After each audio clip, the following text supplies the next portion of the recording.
At 25, Maya and Ethan sat at the same cafe table, staring at the same investment app, but seeing two very different futures.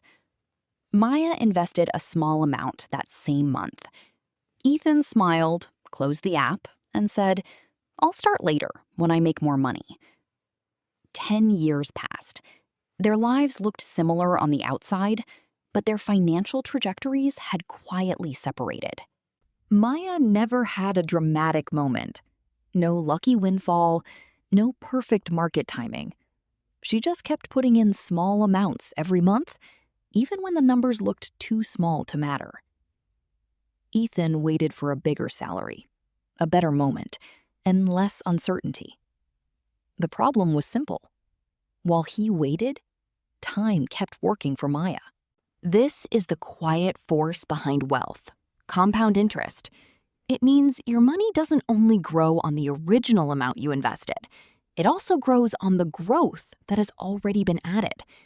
In other words, your money starts earning money, and then that money starts earning money too. That is why time is so important. The earlier you begin, the longer your money has to multiply. Let's keep the math simple. If Maya invests regularly for 10 years, her balance keeps building on itself.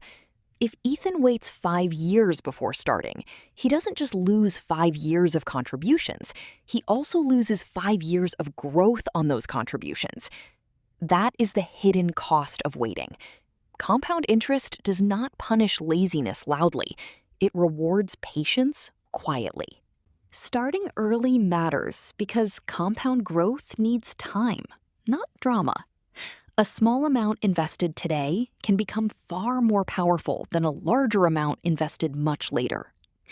This is why experienced investors often sound almost boring when they talk about consistency. They are not chasing excitement. They are protecting time. Because time is what gives compounding its real power. Ethan's delay did not come from ignorance. It came from a very human feeling, the belief that there would always be more time later. That is the danger.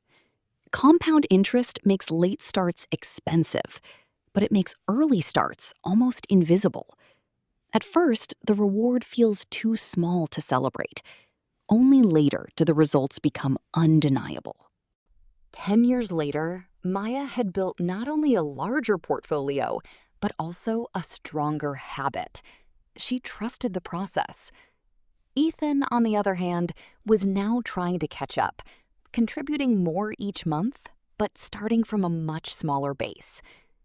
The lesson is not that Ethan failed. The lesson is that time is a hidden multiplier, and once you lose it, you can never fully recover it. So, in simple language, compound interest is the process where your investment grows faster over time because the gains themselves begin to generate more gains. That is why people call it one of the most powerful forces in wealth building. It is not just math. It is a mindset. Trust the small step, repeat it long enough, and let time do its work. You do not need to be rich to start. You need to be consistent. If you begin with a small monthly amount and keep going, you are already participating in compounding. The key questions are simple. What can I begin now? What can I automate? And what habit can I repeat long enough for time to do the heavy lifting? Compound interest rewards the person who respects time before they fully understand it. That is why starting early matters so much. Maya did not become wealthy because she was lucky. She became wealthy because she gave time a chance to work with her. Ethan still had time to build, but he had already learned the most expensive lesson in finance. Later is rarely free.